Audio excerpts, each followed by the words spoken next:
bad death. The kind caused by terrible luck, where children or gangs or heroin were involved. Everyone was suddenly too busy, was out of town, or hadn't heard the news.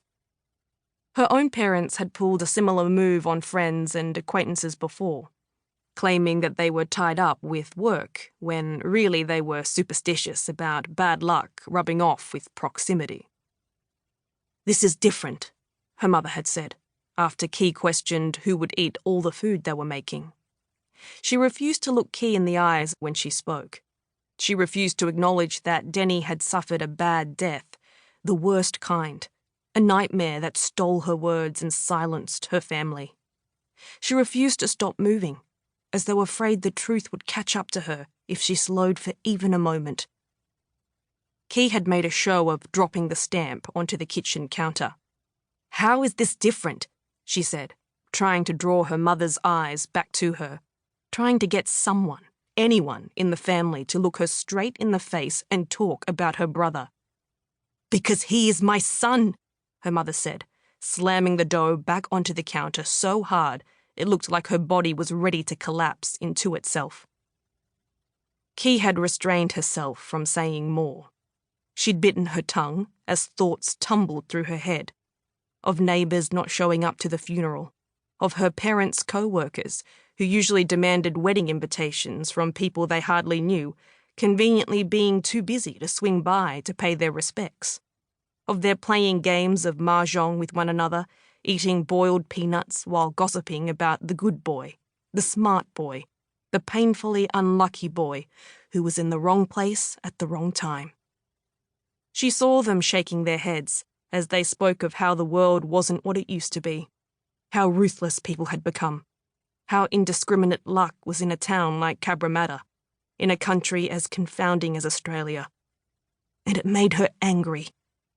Ky alternated between clenching her jaw and grinding her teeth when she thought of what people might be saying about her brother. Because what the hell did they know? Bad luck was meaningless, defeatist. Bad luck was throwing your hands up before you'd even tried. It was a footnote, something that happened to other people. Bad luck made Ky want to loosen her strained jaw and scream at her absent neighbours. But she knew that even if she tried, no noise would come out. She could only ever fantasize. She could never really be heard. "People would come," Ky's mother said again, her thick hands pushing and grabbing and twisting the dough as though her love for her children was measured by her sweat and exertion, how much food she made, how springy the buns were once steamed.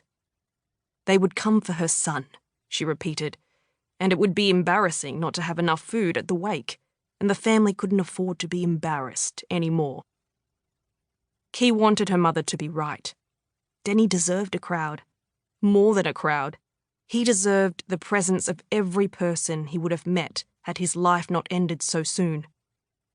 In the days leading up to the funeral, Ky caught herself daydreaming about hundreds, no, thousands of strangers making pilgrimages to Cabramatta for her brother.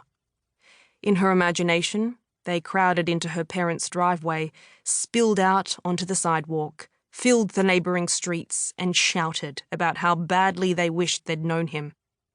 But even though the daydreams were her own creation, she kept losing control of them, her mind allowing Minnie, whom she hadn't seen in years, not since they'd had the worst fight of her life, to appear and shift the focus to Ky. Collectively, the imagined pilgrims would turn on Ky, demanding to know where she'd been, why she wasn't there for Denny in the end, how she could be so selfish as to abandon her baby brother like that. Fantasy Ky would freeze, her daydream tongue getting fat and useless in her parched daydream mouth until she forced herself to snap out of it. Back in the living room, Mr. Dixon stared at Ky, expecting her to show him to the kitchen. Ky stared back. She usually knew what she was meant to do, what was socially appropriate, but she was slow to act. Sometimes she felt like she was watching TV instead of occupying her own body. And right now, the thought of having to translate Mr. Dixon's condolences to her parents, not to mention the awkward